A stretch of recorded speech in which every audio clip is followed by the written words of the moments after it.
truth is that God is bigger than we think. God's love and mercy extend even to those we hate. Have you ever hated anyone? Someone who's really wronged you. Someone who may have thwarted you, or oppressed you, or judged you. How does it feel to think about God's love enfolding that person?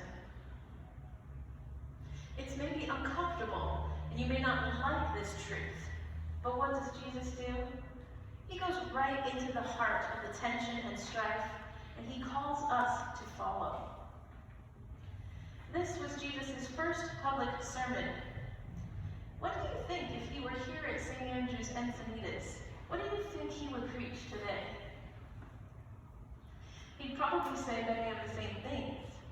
God is bringing good news to the poor and freedom to the oppressed, the overworked, the underappreciated, the last chosen, the unlovely, the despised and unseen, the overly proud, the parts of ourselves that are so small. I think Jesus would say that we are worth more than our bank accounts, and that to whom much is given, much is required. He would proclaim freedom to those in prison and forgotten about, and release to those captive to addiction. Addiction to a bottle, or a needle, or phone. Jesus would say that God is working to bring sight to the blind so we can see each other clearly, free of stereotypes and judgments, and free to see the truth of us as we are, as God sees us. I don't know about you, but that sounds like good news to me. But Jesus wouldn't stop there, because he didn't stop there before. I wonder if he preached here today, if what he said would make us angry. That God is God and we are not. That God's love and mercy might actually extend beyond our own.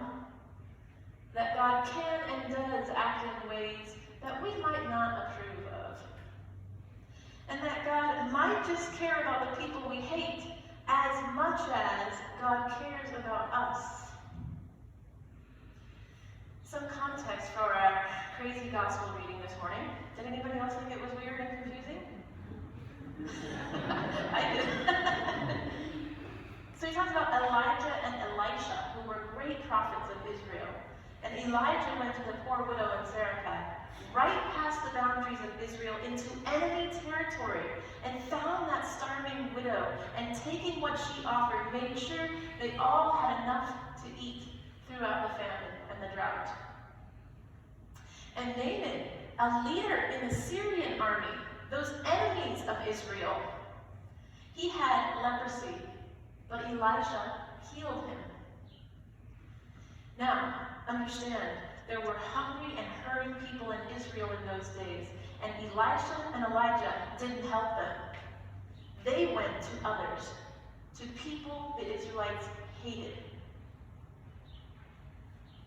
Who or what is it in your life that feels like an enemy right now?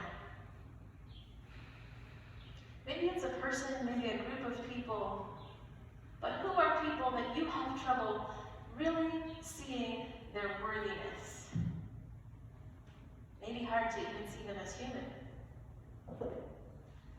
If Jesus said today that God's love and healing power went to that person or that group of people, how would you feel? So now can you see how the listeners go from being amazed at Jesus' words to being filled with rage? It's because Jesus is saying, yes, my ministry will be one of healing, restoration, and liberation, but it will be for all people, not just for Israel. For all people, even those we hate. And the crowd takes a really violent turn. They're ready to throw Jesus off the cliff. So when humans feel that their enemy gets something good, often they think it means that they will get less.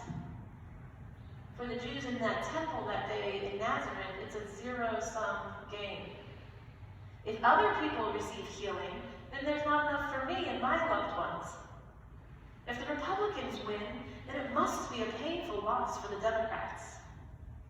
If African Americans are paid reparations, then everybody else will be poor. If refugees are welcomed and find safe places to raise their kids, then the kids born in the U.S. will suffer. But these are lies. They are not the truth. We are a country of plenty, and we have more than enough resources to go around. And the truth is that we are all connected way more than we could know or hope or imagine. In Minneapolis in 1993, one night at a party, O'Shea, Israel, shot and killed another teenager named Lorrainian, who was the only child of Mary Johnson.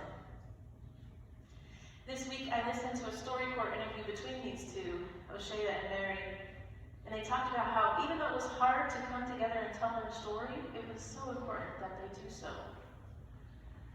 What happened was that 12 years after the court sentenced O'Shea to prison, Mary visited him and met him one-to-one for the first time. She said, "I wanted to go over and hurt you, but you were not that 16-year-old anymore. You were a grown man, and so I told you about my son." And O'Shea said, "And then your son became real to me. He was not just some guy at a party."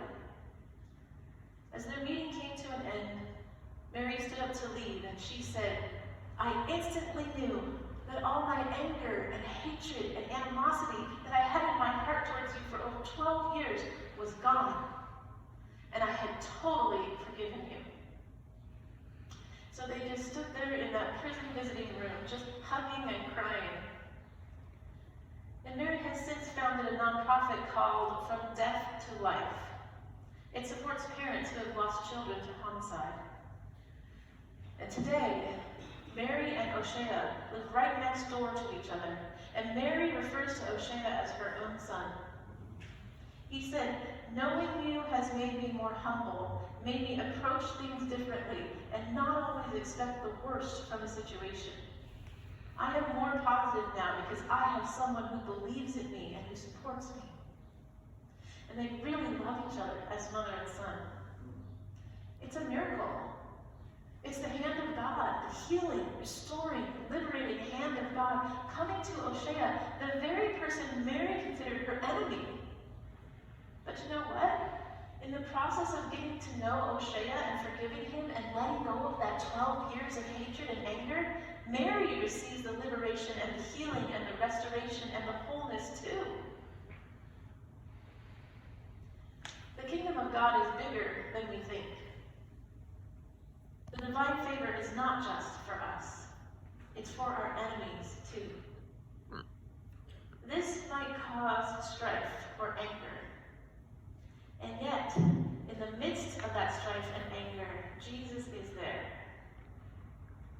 And just as we may want to throw the truth off the cliff or pretend that the truth isn't what it is, the truth is there no matter what. We can't get rid of it. And the truth is going to walk right through the crowd, and it will keep marching forward, and all we can hope to do is follow.